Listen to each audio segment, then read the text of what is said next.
Hello everybody, welcome to this week's lap guide slash race guide, little combination. I did a live stream of this earlier, but I was using a Mercedes AMG and now I'm in the Porsche, which in the end is actually the best car to use for this race. It has the most grip, and the gear ratios are best suited for this track when it comes to fuel saving. So this is a no-stop race. And the key thing here is to short shift as much as you can while not losing positions. And we're just going to analyze a couple of laps because this is also going to be your lap guide. And then we'll skip to the final 2 laps when there is a lot of tire wear and fuel saving going on. So at the moment, you just got to be patient and brake fairly early for turn 1. A lot of guys are running wide there. And again, just watch out for any kamikaze moves from people behind you. During the live stream, I was starting around 10th or 11th, and I was lucky. I was racing in some pretty good quality fields. If anything, I was the problem in the first 2 races. Dirty Dave was in the house, but we got him under control eventually and managed to get some clean racing done. However, in the Mercedes, I only got 1 or 2 podiums. The car tends to struggle with power and grip in comparison to the Porsche. And with the Porsche, I was able to qualify much higher. Obviously, we're on pole position, and I was able to race much easier to get the lap time. So, if you want to win this race in a top tier, you need to be doing consistent 46s. And if you want to get it within the top 10, you need to be doing mid 47s. And it's possible to do them the whole race, provided you are smooth with the car. So my brake balance in this car was at +1, which is to the rear. So I was 1 to the rear, and just sort of backing the car in as much as I could into the corners, trying to get the rotation done before the apex, so that when I got to the apex, I could start to open the steering as soon as possible and head off down the road. So let's do a lap guide here. Where there's a little just before the braking board, there's a little marshal post with like a light. You want to go and brake there. Second gear, clip both of these apexes or curbs as much as you can, and then roll in here. Third gear in the middle, wait, gently get on the power. You're going to be fighting understeer all the way through there, and don't go too wide because you're going to get a penalty on the exit. Braking just before the bridge, you can use the shadows as your braking references. Second gear, you want to get closer to the curb if you can. This is an early apex corner, and then you start to bleed out to the outside. Here it's very difficult to keep the balance of the rear end, so just be very careful. You want to brake early and get some rotation done before you get into the dip. The corner actually dips down a little bit. Here the same thing. There's a crest as you turn in, which creates understeer and then oversteer. We'll go through that corner soon again.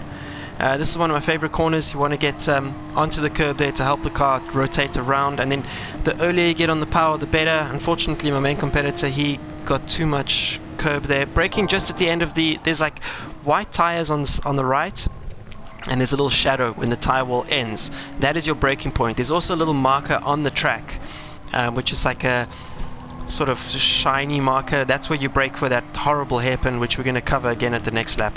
Stay off the gravel there, otherwise you're going to get lots of snap oversteer here. And then here again, be very patient, very smooth, clip the curb there, cut a lot there, it does nothing to the car. And then this is easy flat, provided you're short shifting the whole way through, and on your quali lap it will also be flat. Okay, so heading down again to turn 1. Let's skip a couple of laps.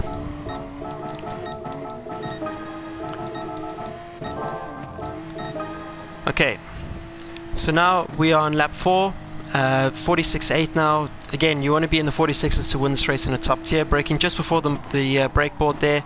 Second gear, use as much curb as you can there. Carry the speed through here, small lift, and use a lot of curb on the left. Stay close to the curb here, close the whole way. It's going to minimize all like the movement, the change of direction, all those things. You're trying to minimize those actions, and then release the steering as much as you can through that long right-hander.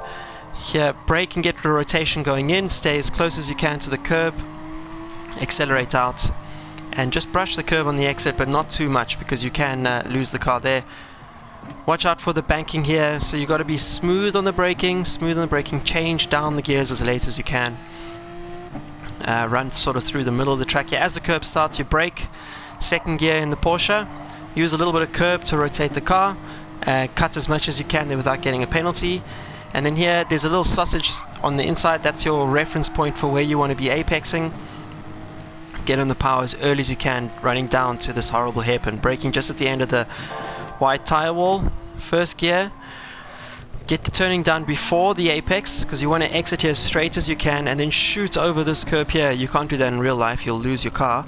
And then stay as close to the right hand curb here, just carrying as much speed as you can. The double apex will not work in the race, it's a little bit slower. Clipping the big sausage there and then braking smoothly and patiently around here. Up through the gears. Easy flat through the right hander if you're short shifting, maximizing the curbs and running to the exit. 46.7, so we are within target. Starting lap 6. When you're on lap 6 you need 6 laps of fuel left in the tank. So again, short shifting, braking just before the board, clipping those curbs. There's bankings through both of these corners, so use that banking to your advantage. Stay as close to the apexes as you can. And here, this is front limited. You're going to be getting so much push through here that just try and tease the throttle at the apex to get the rotation as much as you can. Backing it in here, staying close as you can to the curb, and then the corner opens up on the exit, so you can run to the outside, just rubbing the curbs there. And then watch out again for the rear here. It's going to slide a lot, and that's where most of your tire wear is going to come from. So be very aware of that left-hander. It is going to kill your tires if you're not smooth enough through there, and then that's just going to snowball for the rest of the race.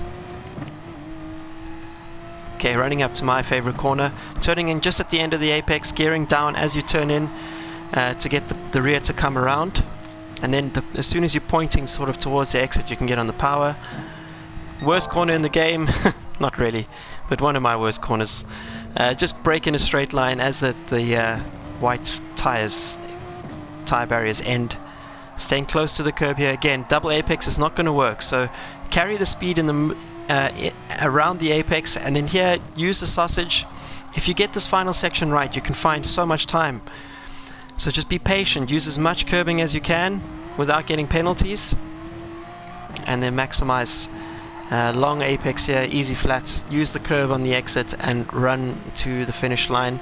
46.3, that is quite quick based on the laps I saw from the guys who were beating me earlier when I was in the Mercedes and starting too far back. Okay, now we're just going to run to the last lap or the last sort of 1.5 laps of the race. What do you guys think of my amazing editing tool here? I record these things straight from the PlayStation, so they're not as slick as say Super GT, but once I have a PC, all of that will change. Okay, by now you can just look at, if you take a look at my tires, they haven't worn as much as you'd think, and that's just because I'm trying to minimize as much movement as possible in the car. No sudden movements, but generally the Porsche is just really good at this. Okay, this Porsche, in my opinion, around here, excuse me, Porsche, is the car to have. It's maybe unbeatable. Besides, I'm guessing the Golf, VW Golf GT Group 3. It's just because the gears for this track are so well suited to the ratios that they've used for this Porsche's BOP. Combine that with the rear end grip that you get from the engine being at the back, and you're just going to not see that much tire wear. Whereas with the Mercedes, the engine's at the front, and even though the car feels quite nimble and you can slide the rear a lot without affecting much tire wear, there's too much understeer and not enough torque in the engine to help it get the lap times that this car's getting. So in the Mercedes, if I did a 46.9, I'd basically put together a perfect lap. Whereas here, if I made a mistake, I would do a 46.9. So if you want to have some fun, use the Mercedes. If you want to win this race, use the Porsche. Okay, heading into the last lap now.